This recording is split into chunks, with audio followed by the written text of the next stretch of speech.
स्तनपान सप्ताह दिवस मनाइरहेको छ। यसै उपलक्ष्यमा हाम्रो सिन्धी अस्पताल टिम र स्वास्थ्य कार्यालय संयुक्त रूपमा आज विश्व स्तनपानको दिवसमा सानो नाटक गर्न गइरहेको छ। यसै उपलक्ष्यमा तपाईँलाई सानो डेमो नाटक देखाउनको लागि म आएको छु। अब नाटक एकछिनमा प्रस्तुत हुन्छ, हेर्न सक्नुहुन्छ। हाम्रो सबै संस्थाको टिमहरू, हाम्रो हस्पिटलको टिमहरू जतिजना हुनुहुन्छ हेर्न सक्नुहुन्छ तपाईँ। अब एकछिनमा अब आमाको दुध पनि कम्तीमा 2 वर्षसम्म हजुरहरूले स्तनपान गराउनु पर्ने हुन्छ र यो गर्नको लागि हामीले आमालाई घर परिवार समाजले पनि सहयोग गर्नुपर्ने हुन्छ। कर्मचारीहरू त्यसै गरी जनस्वास्थ्यका प्रतिनिधिहरू, यहाँ उपस्थित हुनुभएका सम्पूर्ण आमा दिदी बहिनी तथा दाजुभाइहरू र यहाँ सेवा ग्रहण गर्न आउनुभएका सेवाग्राहीहरूलाई म कृतिका अर्याल यस सिन्धुली अस्पतालको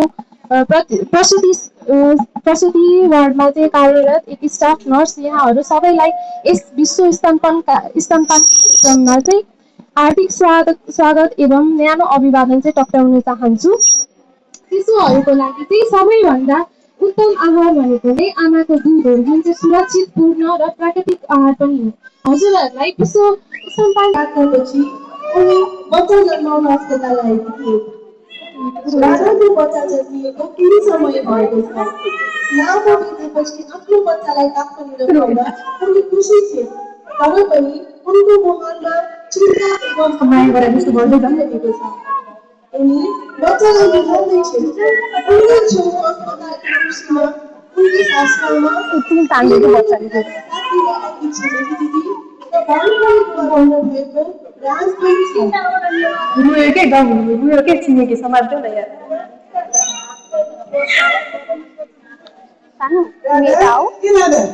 बच्चालाई मैले भुजी लिएर आएको छ, मगर लिएर आएको छ। त्यो बच्चालाई खाइदिइहाल्छ पहिला।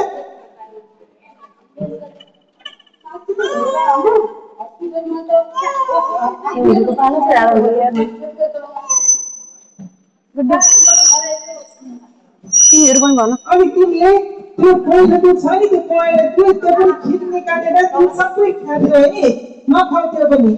यो म दुध चप्ट हो नि यो है। यो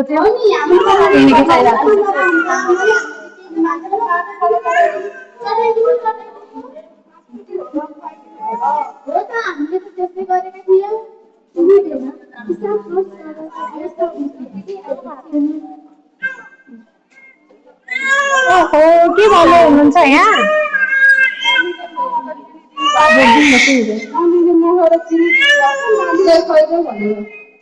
ओहो आमा, त्यसो गर्नु मिल्दैन नि। सुरुमा राधाको त भर्खरै प्रसुतिको दुधमा हुन्छ, पौष्टिक आहार पनि आमाको दुधमा हुन्छ। त्यही भएर आमाको दुध नै बच्चाको लागि राम्रो आहार हो है। सिस्टर, मैले 6 बच्चा हुर्काइदिएँ। एक म र चिनी सुनमा जन्मिने बित्तिकै खै, त्यसपछि यो 6 बच्चा अहिलेसम्म पहिलो दुध पनि त्यो पहिलोचोटि आएको दुध पनि सबै खाइदिएँ मैले त्यतिखेर। अहिलेसम्म मेरो 6 छोराछोरीहरू हष्टपुष्ट बलिया छन्, खै केही भएको छैन। खाऊ खाऊ बुहारी खाऊ, बच्चालाई त्यो म पनि खाऊ र पहिलो दुध पनि खाला है। म अरू कुरा जान्दिनँ, म थुप्रै खाऊ। ओहो होइन नि आमा, मैले अघि हजुरलाई भनेको जस्तै पहिलो दुध भनेको पहिलो खोको है, त्यो चाहिँ हामीले कहिले पनि पाल्नु हुँदैन। त्यो दुध भनेको पहिलोचोटि आउने दुध नपालेर बच्चालाई खुवाउनु पर्छ है दादा। अनि आमा त्यो भनेको के छ भने पहिलाको अनुसन्धानहरू थिएन, हामीलाई थाहा थिएन होइन के कस्तो हो भनेर। अहिले त कति धेरै कुराहरूको अनुसन्धान भएको छ। त्यो पहिलो दुधले चाहिँ बच्चालाई राम्रो गर्छ, नपाल्नु है, यसले चाहिँ खोपको काम गर्छ भनेर चाहिँ अहिले अनुसन्धानमा देखेको भएर हामीले पहिलो दुध, पहेँलो दुध, बिगौती दुध जुन भनिन्छ नि, त्यो बच्चालाई खुवाउनै पर्छ। त्यो पालेर हुँदैन आमा। हो नि, अब त्यसो ठिकै छ, ठिकै बुबा आमा हुनु भएको छ होइन। त्यही भएर हजुरहरूलाई यो बारेमा शिक्षा पनि नहुन सक्छ है, किनभने दोस्रो पालि भएको भए हजुरहरूलाई जानकारी हुन्थ्यो, पहिलो पालि भएको भएर जानकारी नै नभएको हुन सक्छ है। त्यही भएर पहिला कुरा, पहिलोचोटि बच्चा होस् दोस्रोचोटि होस्, दुध आउन समय लाग्छ है। सुरुमा अलिअलि आएको पानी हुन्छ नि, त्यो पानी नै खुवाउने हो। त्यसपछि पहिला पानी आउँछ, बल्ल दुध आउँछ नि। त्यही भएर हामीले अस्पतालमा पनि बच्चा जन्मिसकेपछि दुध चुसाउनु है, दुध चुसाउनु कति भनेको हुन्छ।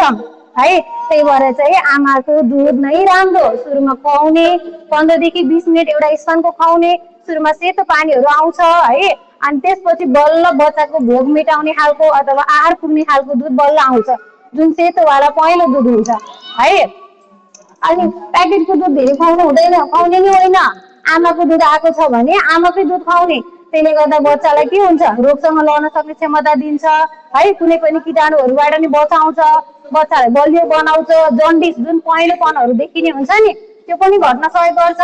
फेरि आमाको दुध खाएन, राम्रोसँग पुगेन भने बच्चालाई पहेँलोपन देखिन्छ, फेरि बच्चालाई भर्ना गर्नुपर्ने, बच्चाको रगत जाँच गर्नुपर्ने, बच्चालाई दीर्घकालीन समस्याहरू देखिन्छ है। अहिलेको समयमा त सजिलो छ प्याकेटको दुध भनेर, तर प्याकेटको दुधले जन्डिसहरू घटाउँदैन, बच्चालाई इन्फेक्सन हुन सक्ने हुन्छ, हामीले खुवाउने तरिका फरक हुन्छ त्यसको। आमाको त कति सजिलो छ, किन्नु पर्दैन होइन, थोरै पैसा पनि भएन, आमालाई खाना दिने बच्चालाई नि पुगिहाल्छ। प्याकेटको दुध त के हुन्छ, हजुरहरूले प्याकेट किनेर ल्याउनु पर्यो, त्यसको बनाउने तरिका फरक हुन्छ, अनि त्यसलाई सफा गर्ने तरिका फरक हुन्छ, झन्झट लामो समय लाग्छ, बच्चालाई भोक लाग्दा लाग्दा खुवाउनु मिल्दैन। आमाको त कति सजिलो, आमाको दुध आइरहेको छ भने सफा गऱ्यो आफ्नो दुध बच्चाले खुवायो होइन र है। त्यही भएर आमाको दुध मात्रै खुवाउनु पर्छ है। ढिलो भातहरू अनि पाकेको फर्सी, मेवा, पाकेको केराहरू मिचेर बिस्तारै दिनको दुई तिन चोटि खुवाइदिइराख्नुपर्छ नि राधा। सँगसँगै तिमीले त्यो सँगसँगै 2 वर्षसम्म दुध पुरा मात्रामा पनि खुवाउनुपर्छ है।